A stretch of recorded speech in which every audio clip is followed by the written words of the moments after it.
Segre, na Venezuela, um dos presos é um antigo coronel, Oscar Neves. Ele roubou um helicóptero e atacou a Corte Suprema com o helicóptero, jogou bombas na Corte Suprema. Esse é um dos presos políticos da Venezuela. É essa oposição de extrema-direita que possui a Venezuela. Aqui no Brasil, aliás, ninguém foi inocentado.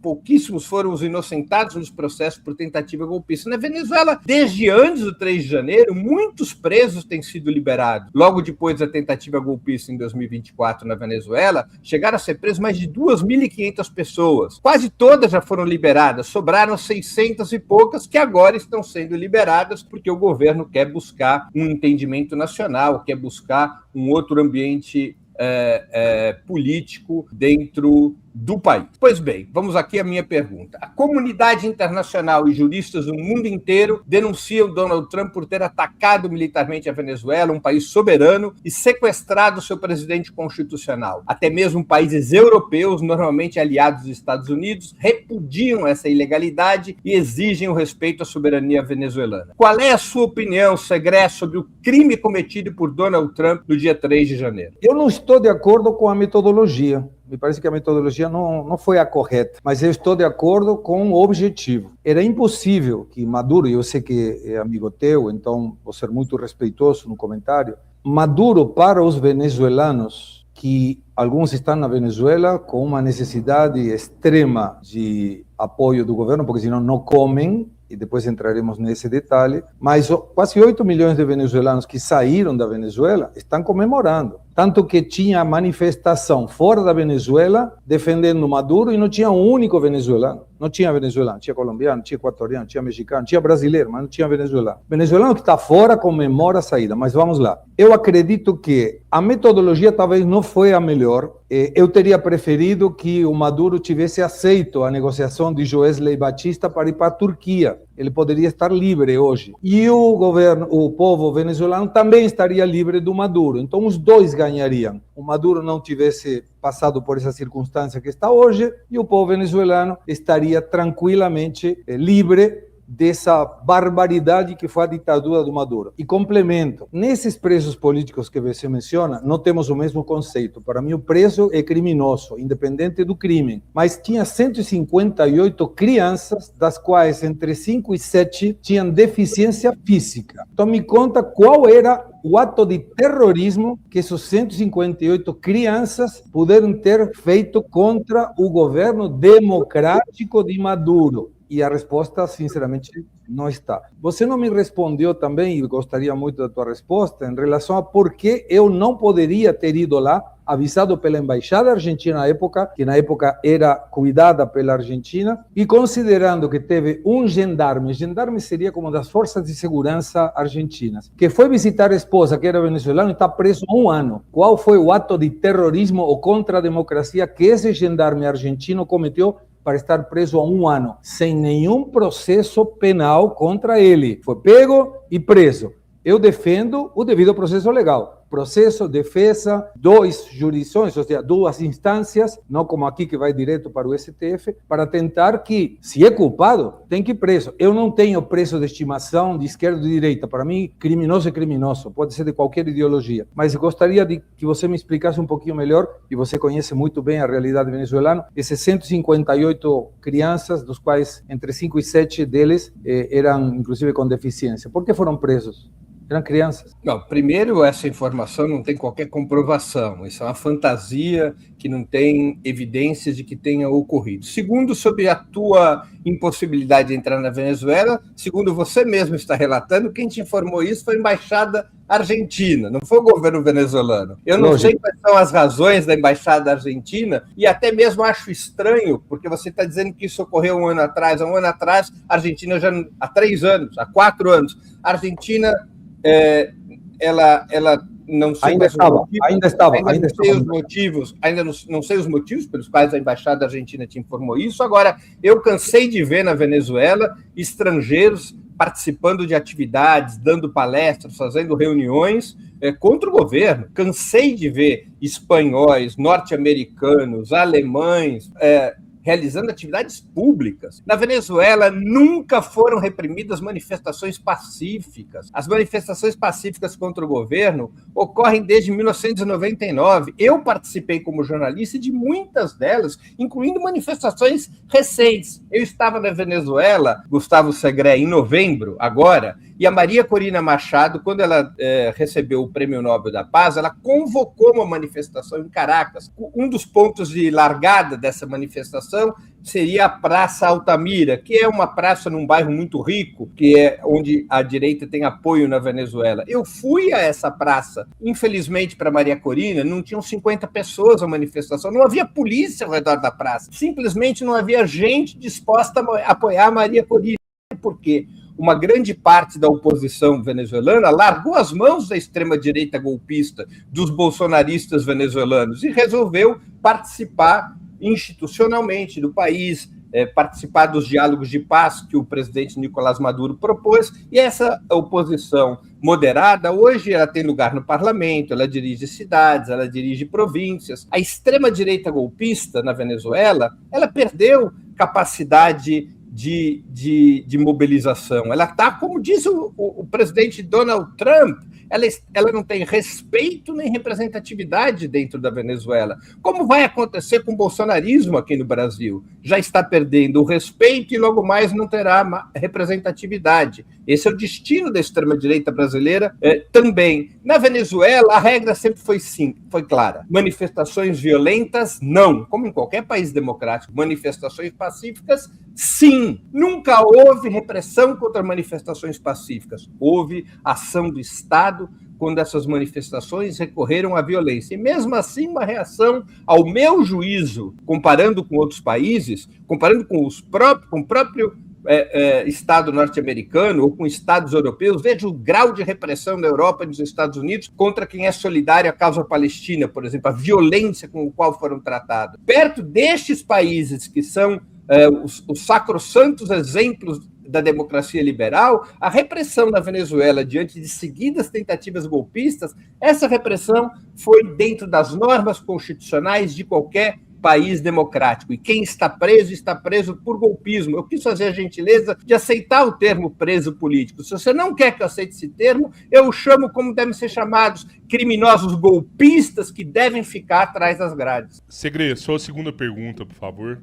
Mas antes também é importante mencionar, hoje eu convido a quem está nos assistindo, assiste o Faroeste Brasileira de hoje, começou às 14 horas, e comecei o programa com um vídeo de blindados de Maduro passando por cima de população. Isso não é repreender pacificamente nenhuma questão. Aí temos um conceito errado e não vamos conseguir nos colocar de acordo. Para mim, uma oposição é um adversário político. Para Breno, pelo que eu escuto, alguém que pensa diferente é um golpista. Então aí temos um conceito diferente. Eu não sou golpista, eu não gosto do governo do Lula, mas eu pretendo que ele perca democraticamente uma eleição. Não me interessa entrar ao governo através de um golpe. Golpe que, inclusive, o Chávez fez em 91, 92, e por isso não foi convidado no segundo encontro do Foro de São Paulo. Mas indo lá, quando você avalia que desde 2022 o salário mínimo de um venezuelano não se ajusta, são 130 bolívares, a valores de hoje 304 bolívares por dólar dá 0,50 dólares, estamos falando de R$ 2,34. Imagino que você concorde comigo que esse não é um valor bom para ninguém sobreviver. Em função disso, o governo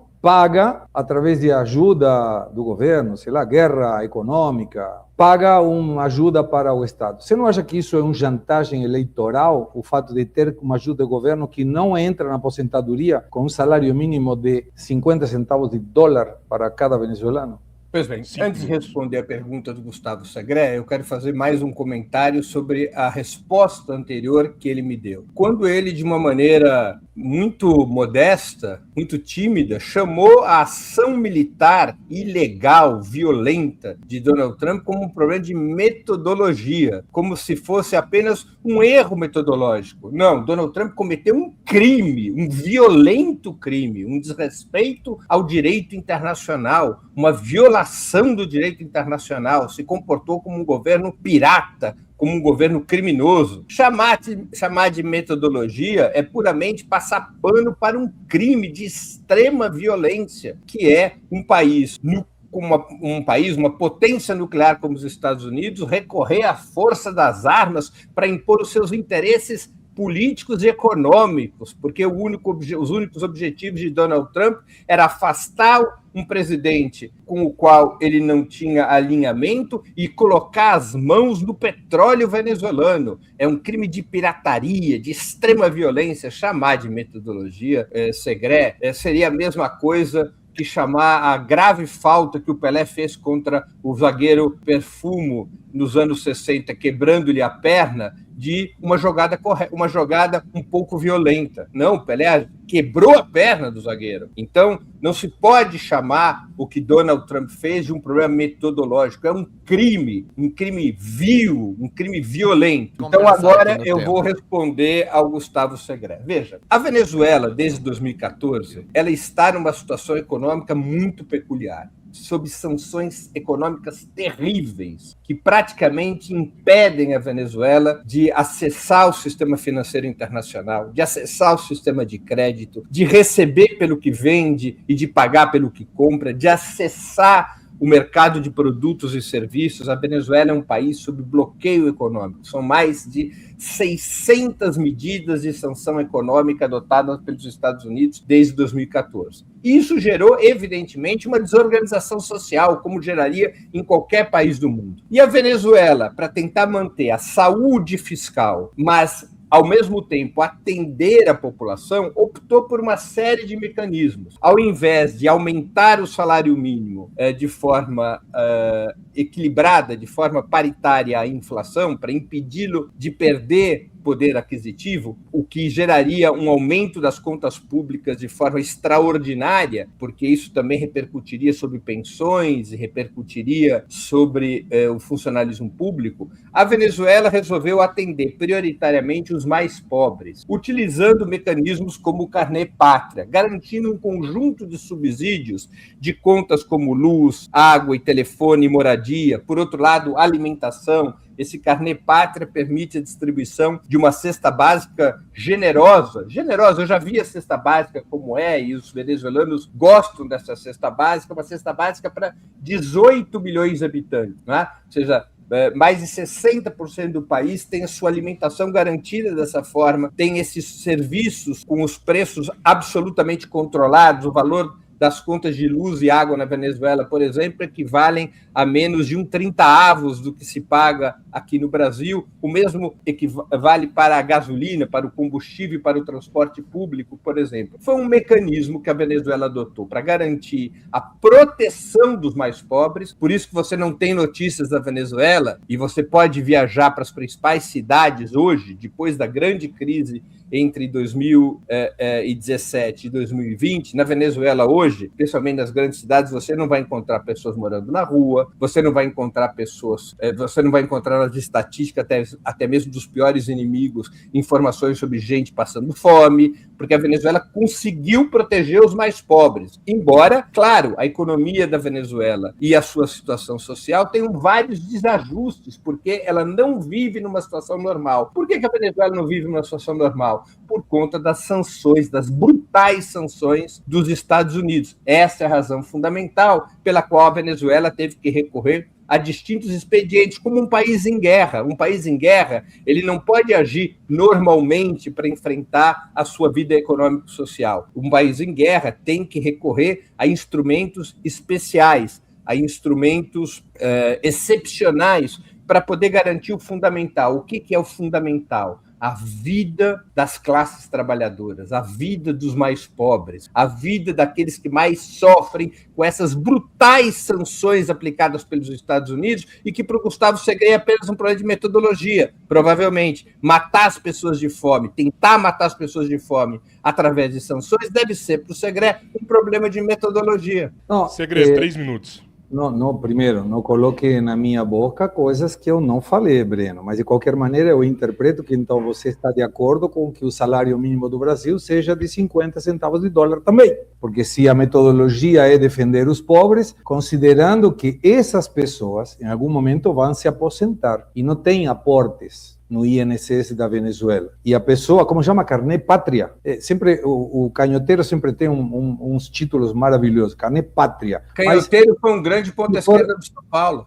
Se for o ponto, dizer estamos defendendo a população, e a crise sempre é da culpa dos Estados Unidos, em Cuba também, mas a Venezuela exportava petróleo para a China, para Cuba, para a Rússia. E aí vem uma pergunta, se todo o povo estava complicado, você teria alguma explicação de por que o governo Maduro mandou equivalente a 28 bilhões de reais em ouro à Suíça desde o princípio do governo? Porque se a crise era para todos, também deveria ser para Maduro. Ou defende que o pobre tem que ser pobre, mas com esperança, como fala no Foro de São Paulo, e eu ouvi isso, ou é todo mundo pobre, inclusive o Maduro, porque se ele tem que dar o exemplo, ele não poderia ter enviado 28 bilhões de reais 5,2 bilhões de dólares para a Suíça. Mas, de qualquer maneira, esse petróleo que você menciona, que Estados Unidos queria, e provavelmente seja, porque na época do Chávez era exprópria-se, e teve um monte de empresas americanas que perderam tudo, e eles não são idiotas e não querem perder. Mas não teria uma lógica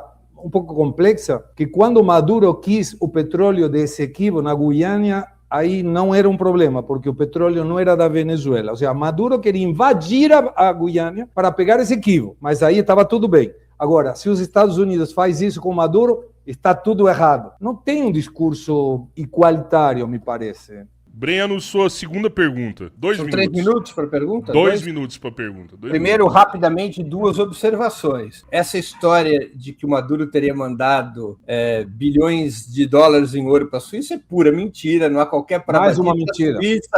Uma mentira grossa, porque a própria Suíça mandou congelar todas as contas supostas de autoridades venezuelanas e acabou de relatar que não encontrou nenhum depósito em nome de familiares, de amigos, do governo, nada disso. É uma mentira típica do invencionismo que percorre o campo de direita no Brasil e no mundo.